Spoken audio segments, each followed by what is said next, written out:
Mahlzeit Freunde und herzlich willkommen zu einem neuen Video. Der Harley-Davidson CEO Jochen Zeitz tritt zurück. Was heißt das Ganze jetzt? Ist das nun die Rettung für Harley-Davidson? Geht es uns jetzt noch schlechter? Das Ganze behandeln wir in diesem Video. Wir gehen mal so ein bisschen darauf ein, was ich denke, was vielleicht so schief lief die letzten Jahre, was man besser machen könnte. Hole euch so ein bisschen ab, wie der aktuelle Stand der Dinge ist unter den Aktionären. Teilweise wird Kulturmord vorgeworfen oder andere schwere Dinge. Und wir schauen einfach mal, wie es mit der Marke Harley-Davidson weitergehen kann und was sich vielleicht verbessern könnte, damit die Marke davon einfach wieder profitiert und wir an unserem Hobby vielleicht noch mehr Spaß haben können. Ich wünsche euch viel Spaß beim Video. Wir springen auf die Straße und besprechen das Ganze natürlich auf dem Motorrad. Ihr habt es ja gerade mit Sicherheit im Intro schon gehört. Heutiges Thema: Rücktritt des Harley-Davidson CEOs Jochen Zeitz dieses Jahr 2025. Ich bin gerade auf dem Weg zur Arbeit, für die, die es nicht wissen. Ich arbeite bei Harley-Davidson Bielefeld als Marketingleitung und ich glaube, das ist ein ganz gutes Thema, beziehungsweise ein ganz gutes Video, um mal wieder ein bisschen über meinen Arbeitgeber abzulästern. Nein, Spaß. Wir reden heute mal darüber. Ich hatte schon mal eine Umfrage gemacht, da haben die meisten von euch gesagt, das wäre ein interessantes Thema. War eigentlich als Reaction-Video geplant, aber ich hatte kein geiles Video gefunden, was das ganze Thema zusammenfasst. Deswegen dachte ich mir, warum nicht einfach ein kleiner Talk auf dem Motorrad? Ich meine, zur Arbeit muss ich sowieso fahren.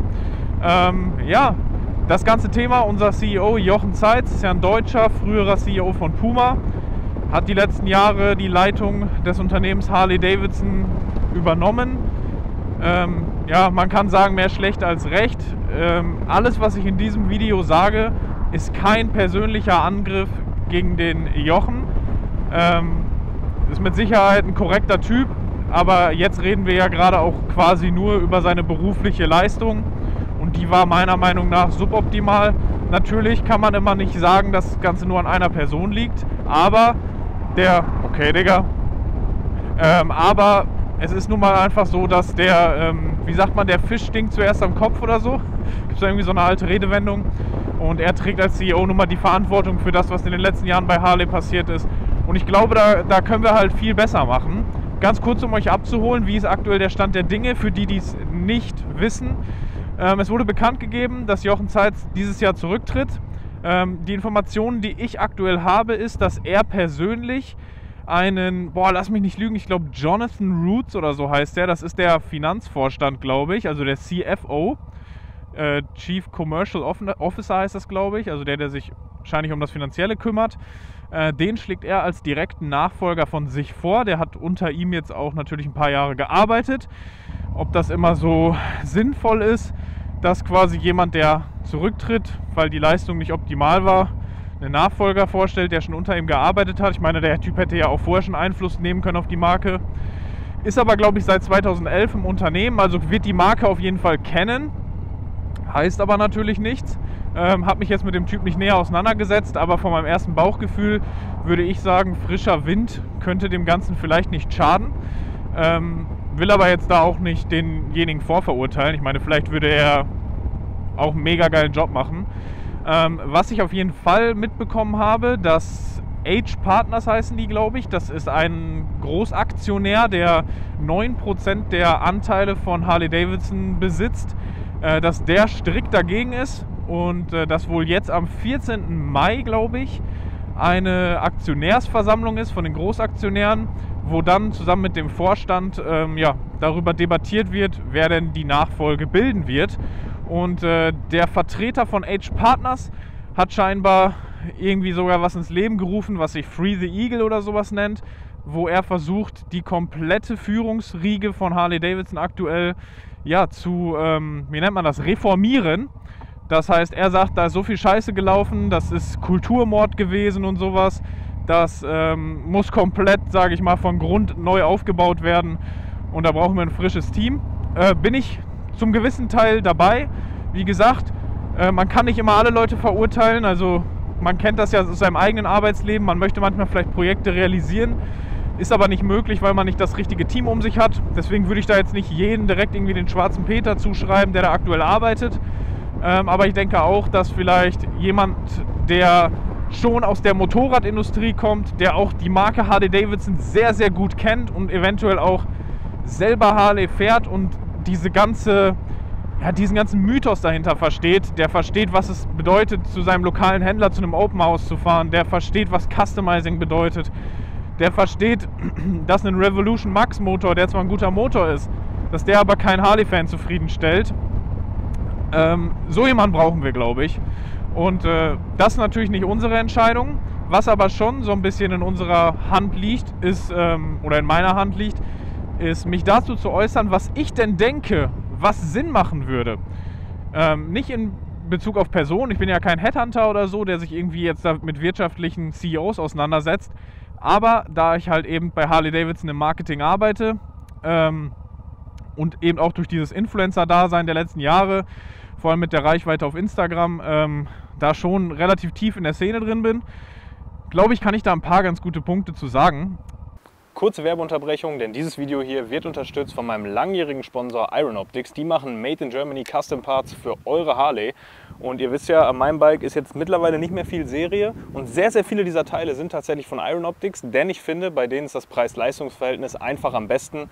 Ich war schon vor Ort in Dresden bei der Produktion, cooles Team, hochwertige Teile und es ist einfach die Vielfältigkeit, die halt was ausmacht, meiner Meinung nach. Denn ihr habt von Blinker vorne, hinten, Kennzeichenträger, schwarze Schrauben, Achscover, Kühlercover, ihr habt einfach alles. Das heißt, ihr könnt dort wirklich mit gefühlt 1000 Euro Investment, was bei einer Harley ja nicht viel ist, was Custom Parts angeht, einfach ein komplett anderes Bike zaubern und das finde ich richtig geil, weil alles aus einer Hand ist. Schaut einfach mal auf der Website vorbei, ich verlinke es euch und für eure erste Bestellung habt ihr jetzt hier noch einen Code eingeblendet. Dort könnt ihr ein paar Prozent sparen auf meinen Nacken und ich würde sagen, es wird Zeit, euer Bike ein bisschen umzubauen. Und zwar denke ich, dass also unser größtes Problem war so ein bisschen die Modellpolitik der letzten Jahre. Wir haben einfach das Problem, dass uns die Kunden so ein bisschen aussterben. Also die alte Harley-Davidson-Szene wird halt immer älter und viele können nicht mehr fahren. Und es kommen halt weniger junge, neue Leute nach, als wir halt alte Leute verlieren. Das ist halt ein Riesenproblem. Und es wurde ein bisschen versucht, natürlich mit der Modellpolitik da entgegenzuwirken. Meiner Meinung nach aber nicht in die richtige Richtung. Man sieht natürlich ganz klar, dass eine Sportster S auf jeden Fall auf ein jüngeres Publikum abzielen soll. Aber das Problem ist, du versuchst etwas zu machen, was auf ein junges Publikum abzielt, was aber nicht mehr den klassischen Harley-Charakter irgendwie hat. Ne? Also das ist halt so ein bisschen das Problem. Wenn man sich so ein bisschen zurückerinnert, die alte Sportster-Reihe, sprich Iron 883, Sportster 48 und auch noch jüngere Sachen, ältere Sachen, sorry, das waren Sachen, die waren erschwinglich. Das waren Sachen, die waren nicht zu groß, nicht zu schwer für einen Fahranfänger vielleicht. Und es waren halt Sachen, die die jungen Leute geil fanden.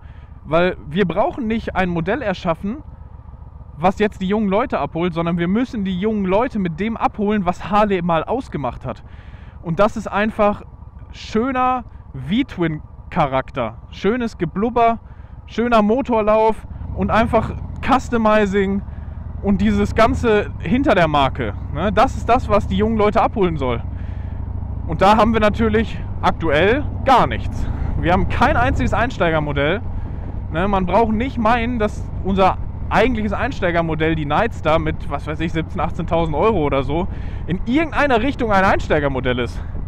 Also, wenn selbst ich das sage, ne, das ist kein schlechtes Motorrad, aber ich würde sie mir als Einsteiger nicht kaufen, weil erstmal viel zu teuer, zu wenig Hubraum. Der Revolution Max Motor ist einfach nicht das, was ich haben will, wenn ich eine Harley haben will oder ein klassisches Harley-Feeling haben will. In der Pan America funktioniert der super als Adventure Touring Bike, aber in der Nightstar, ja, weiß ich nicht, da würde ich mir immer eher eine alte Sportster holen mit einem schönen Evo-Motor. Ist halt viel geiler. Ne? Oder für das Geld kannst du dir auch schon eine schöne Dyna holen mit einem vielleicht sogar 110er Twin-Cam-Motor und hast dann halt einen brutalen Sound. Warum sollte man sich dann eine Nightstar kaufen? Das macht halt keinen Sinn. Du musst den jungen Leuten halt Anreize geben. Ne? Das ist Punkt 1. Punkt 2, den kann ich jetzt auch natürlich hauptsächlich hier für den europäischen Raum beurteilen, ist das Marketing. Das hatte ich schon ein paar Mal kritisiert. Bin auch mittlerweile mit Harley Deutschland dort im Gespräch. Ob das Ganze was bringt oder nicht, kann ich jetzt noch nicht absehen. Deswegen möchte ich mich dazu auch nicht zu sehr äußern. Ich habe schon das Gefühl, dass wir im deutschen Marketing Leute sitzen haben, die verstehen, zumindest zum Teil verstehen, was wir benötigen, aber es nicht 100% umsetzen. Warum sie das nicht tun, das kann ich nicht beurteilen, ob irgendwie dann die Motivation fehlt, ob irgendwie den Steine in den Weg gelegt werden, ich weiß es nicht. Aber ich weiß, dass sie manche Optionen, gerade für Social Media Marketing, was nun mal die jungen Leute erreicht, auf dem Silbertablett serviert bekommen haben für quasi kein Budget. Und wo jeder, der im Marketing eigentlich ein Händchen hat, mit Kusshand zugreifen würde und sagen würde, Alter, geil, das machen wir sofort oder so. Und da wird dann halt einfach, ja, die Chancen werden nicht ergriffen, sagen wir es mal so. Aber ja, warten wir mal ab. Ich probiere da weiterhin positiven Einfluss zu nehmen. Ist aber natürlich aus meiner Position heraus vom Händler auch sehr schwierig, weil ich nun mal nicht im Marketing irgendwie verantwortlich bin für den deutschsprachigen Raum, sondern einfach nur für uns als Händlerverband. Ja, das sind, glaube ich, zwei sehr große Punkte, weil wir müssen in die Zukunft gucken. Das heißt, wir brauchen ein Einsteigermodell, was maximal 10.000 Euro kostet, meiner Meinung nach, damit wir die jungen Leute abholen, und müssen dann das richtige Marketing machen, um die Leute über Influencer, über Social Media abzuholen. Das sind schon so die dicksten Punkte. Dann nochmal was Händlerinternes. Wir müssen auf jeden Fall auch so ein bisschen mehr zu dem zurückkommen, was es mal gab. Also das sind jetzt Sachen, die habe ich halt so von meinen Kollegen rausgehört in Gesprächen. Die beschweren sich natürlich auch teilweise. Und ja, es war wohl früher so, dass es viel mehr Dealer-Events gab, dass quasi Harley eingeladen hat, Modelle Probe fahren, anschauen. Jetzt gibt es halt einmal im Jahr so ein Test-Ride-Event, wo 1, 2 Mitarbeiter der Firma quasi hin können. Das ist dann für 1 oder 2 Tage und da können dann die neuen Modelle Probe gefahren werden, aber schon nach der Bekanntgabe der Modelle. Ich denke, es wäre ein Riesenvorteil, wenn man da ja eben halt vor dem Release der Modelle schon Händler-Events hat, dass, wenn das Ganze bekannt gegeben wird, wir schon wirklich 100% im Game sind und auch schon Content produzieren konnten für unsere Social-Media-Kanäle, dort natürlich auch Influencer einladen am besten, dass dann, sobald die Premiere kommt, diese Sachen auch rausgehauen werden können. Nur so funktioniert es meiner Meinung nach.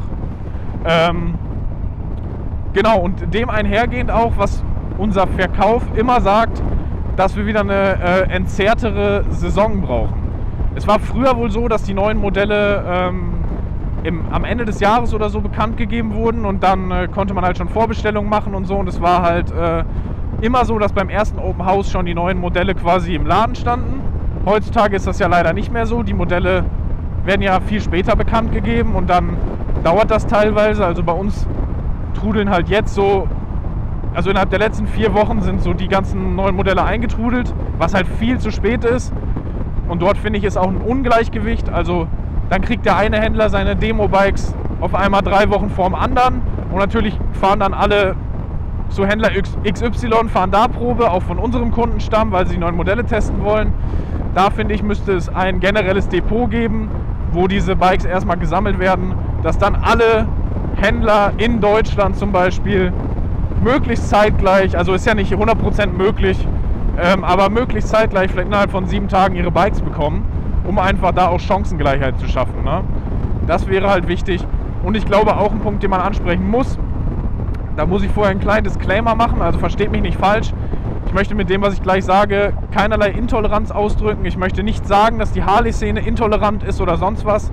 Aber ich glaube, dass diese Woke-Agenda, die der alte CEO gefahren hat, bei der Marke Harley-Davidson fehl am Platz ist. Denn ich erlebe die Harley-Szene als sehr tolerante Szene. Wir haben bei uns auch Leute, die vielleicht homosexuell sind oder sonst was, und ich habe noch nie erlebt, dass da jemand intolerant mit umgeht. Also ich glaube, diese Diversität und Vielfältigkeit wird von allen Harley-Fahrern akzeptiert. Nur ich glaube, was man nicht machen darf bei Harley, beziehungsweise bei der Community, ist, ihnen Sachen aufzuzwingen. Wir mögen es nicht, wenn man uns Sachen aufzwingt, wir mögen es nicht, wenn man uns diese Woke-Agenda aufzwingt, sondern es geht für uns eher um Leben und Leben lassen. Und Zwang hat da noch nie geholfen, und eine Marke, die für Freiheit steht, sollte in keinster Weise irgendwie versuchen, Leute zu was zu drängen oder so. Ne? Ich denke, ihr versteht, wie ich das meine. Auf jeden Fall könnte der Kollege hier auch mal sein Licht anmachen. Auf jeden Fall, denke ich, sind das so die größten Punkte. Sprich, die Woke-Agenda, dann das Interne unter den Händlern, dass da die Zusammenarbeit gestärkt wird, dass das Marketing auf ein Level gehoben wird, welches dem Jahr 2025 gerecht wird, und dass die Modellpolitik auf die aussterbenden Kunden angepasst wird. Ne? Das ist, glaube ich, so das Wichtigste. Also, das Video ist tatsächlich jetzt deutlich länger geworden, als ich dachte. Also ich hätte nicht gedacht, dass ich darüber so lange reden kann. Ich meine, wir sind jetzt fast bei der Arbeit. Das heißt, das Video wird jetzt wahrscheinlich schon bestimmte 15 Minuten oder so gehen. Ich würde dementsprechend sagen, wir beenden das Ganze. Dicker One-Take hier. Bin ich stolz auf mich, nach einem Monat Videopause hier so ein Video rauszuknallen. Schreibt mir mal gerne eure Meinung zu den einzelnen Punkten in die Kommentare. Seht ihr das wie ich? Seht ihr das anders? 100% ehrliche Meinung. Ich diskutiere sehr gerne mit euch, wisst ihr ja. Natürlich alles immer im konstruktiven Rahmen. Und wenn ihr noch andere Ideen habt, wie man die Marke wieder auf Kurs bringen könnt, wenn ihr den Job als CEO hättet, dann schreibt gerne mal rein, was ihr tun würdet. Ja, so viel dazu. Vergesst nicht, dem Video einen Daumen hoch zu geben. Unterstützt mich ungemein. Lasst ein Abo da für den Kanal. Dann verpasst ihr keine weiteren Videos mehr. Und wenn noch einer ein paar coole Klamotten braucht, schaut mal in die Beschreibung. Dort ist meine Marke Redwood Clothing verlinkt. Hatten jetzt einen dicken Restock unseres Bestsellers, dem Heavy T-Shirt. Super zum Fahren. Habe ich auch gerade drunter, schön lang. Und ja, dann würde ich sagen, wir sehen uns beim nächsten Mal. Haut rein! Mahlzeit Freunde, herzlich willkommen zum neuen Video. Ich kriege seit Monaten Nachrichten von euch, dass ich endlich mal ein Video machen soll, wo ich euch den Sound von den 25er Modellen mit einer Jacqueline Hyde Anlage zeige.